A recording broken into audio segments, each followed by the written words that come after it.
people on staff. There's that issue. The other challenge in terms of low price and this perfect information is it's kind of like low cost and high quality, for manufacturing companies. For the longest time, it was you got to make a decision which one you did, and one would generally, if you were very high quality, you get that premium price, but that difference is really compressed now, and you have to do both, and I think technology's helped do that. I think that's really, the issue is that leasing companies and finance companies do a pretty good job of selling the other things other than just that kind of top line cost and the rate. So they're getting fatter spreads. And these are their spreads, so their cost structure may be a little bit higher, but we'll talk in a second because a lot of our competitors' cost structure is a lot lower. So we can talk a little bit more about that again. Again, okay, these are the returns on equity. Same basically as the slide before you, but higher returns and same equity basically. The equity allocation is a little bit different on a risk-adjusted basis. Very profitable business after the right. Just to go back to the point you were talking about earlier, which is around the fee-based business for small businesses, trade networks, payroll accounting, purchase card, internet, electronic data interchange. There's all these things going on, and this is where Microsoft is really trying to embed themselves. You've got Quicken and Cash Finder, and there are all these services other than just loans that people are trying to plug themselves into what typically was the domain of financial services companies and banks for the most part. Very interesting piece of research here. Chief financial officers views regarding financial function outsourcing, and big buckets of you've probably already seen these because this research is about 2 years old. The piece that they're planning on outsourcing in the next 2 years, accounting, internal accounting, internal audit, asset appraisal and valuation, accounts payable and receivable function, payroll, pension management, tax. If you just look at what they're planning on outsourcing, because of the sophistication and the quality of the services that are available, that people are realizing to stick to their core competencies and dump the other stuff out there. Kind of like going back to how can someone have higher spreads? In reality, if a company says, well, I can outsource it, pay a little bit more, but by the time I figure, salary and taxes and benefits, et cetera, it's less expensive all in.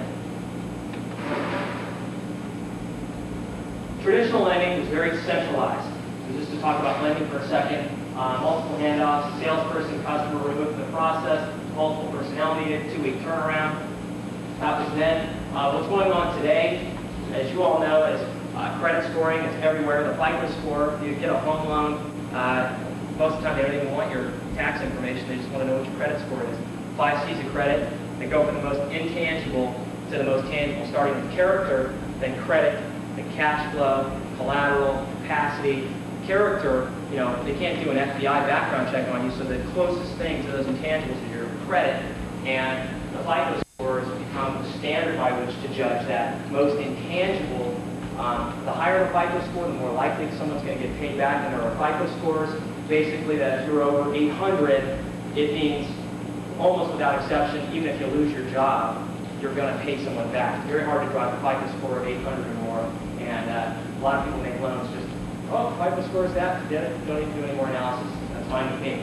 Statistical underwriting is kind of the next step of credit scoring. It's credit scoring on steroids. It's where you're taking the FICO as one element of it, but you're actually putting in financial information, and it's taking all of that information and comparing it to other performing loans that have characteristics similar to this one and predicting loss.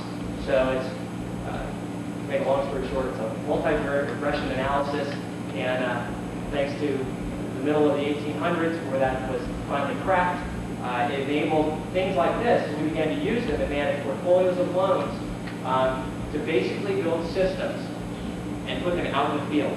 We don't have loan centers anymore for small business loans up to $2.5 million because we use statistical underwriting models, and if it's a weird loan or it's way over or outside the box in terms of what we can typically assess, Lim right there is the senior credit officer for LA, and we looked at all the non-standard transactions. What this has done is it's reduced the number of handoffs on average in Wells Fargo, which was pretty typical of banks, from about 14 down to 2 on average.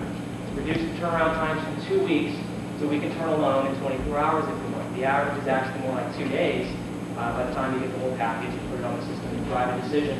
But the commercial loan officers of today now do their own underwriting, they generate their own documents. The only thing they don't actually do is do the funding because they get paid to make loans and pay them to fund loans. They never really have a place to double check. So, go ahead, next slide. So again, the implication is, this credit decisioning system and systems like these are something that will probably reside on your desk someday. The internet, it's all out there. Next one, please. So what? Well, I think we were just talking about that, the idea of having empowered officers versus committees, making loans based on strengths and weaknesses, not just a bunch of different criteria, yes, yes, yes, yes, no, which is how we used to make loans. Now it's really based on relative strengths and weaknesses, so we can say yes a lot more often. Our goal when we went into this was to say yes to every request, but that would be a function of structure and price, so that it's appropriately structured at the right price. And what that's going to require for us to say yes to everything is to offer someone else's products who wants to assume the risk or understands the risk at those edges better than we do. Risk-based pricing, again, allows us to say yes to often. So going back to the old marketing classes, to take this and put it into the construct of the 4 Ps, product and price, value proposition, promotion, in terms of how you get it out there, place, how you distribute. You can jump to the next one. Product, it really is the question of what are we lending on. And I think as models in the market, when I say we at this point, I'm talking about the industry because MetLife is this huge lender on Burger Kings. They understand the risk. And they're out there, and if you try and make a loan on a Burger King and you run across MetLife, forget about it. They'll eat your lunch because they understand the risk. So as people understand risk better, in particular, these very niche-focused manufacturers, they can make loans on just about anything once they understand the risk. Who we lend to is going to expand inevitably, and who's buying the loans. The whole issue is as people understand risk and it becomes predictable, the markets will begin to buy out the assets. It won't just have to go. It won't be the typical person with the liquidity going to a bank saying, can you convert this into something illiquid into an asset? The markets will basically go to intermediaries that are handling the risk, and they'll give them their cash to get the assets. Depends on the risk, but it's definitely going down because you're not always managing to an average. If you know the absolute value of a particular loan, you can price it. Again, going from no's to yes.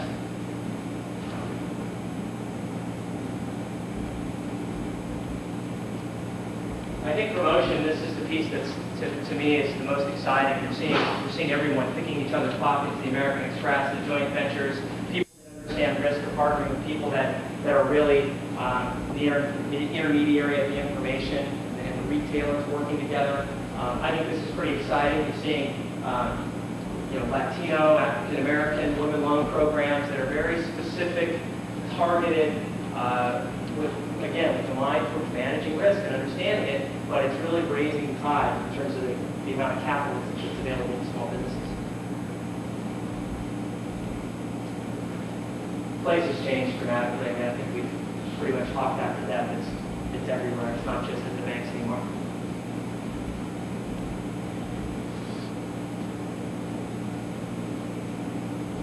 Small businesses, this greater access to capital, speed, customized products, everything we talked about earlier in this. They have better product options, lower price.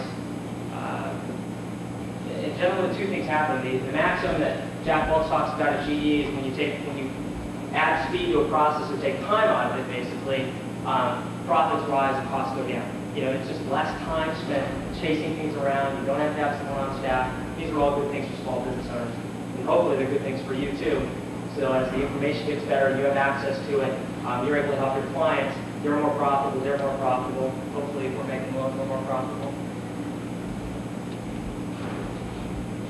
So other than the issues we've talked about, how does this affect you? I think this issue of speed, again, dealing with the decision makers, if you become and remain the point people in these relationships, you'll be dealing more and more with decision makers as people understand risk, and not just through someone's calling officers, knocking on your door. You'll have access to the actual decisioning engines that are out there. It's far more efficient for you. You have more options for your client.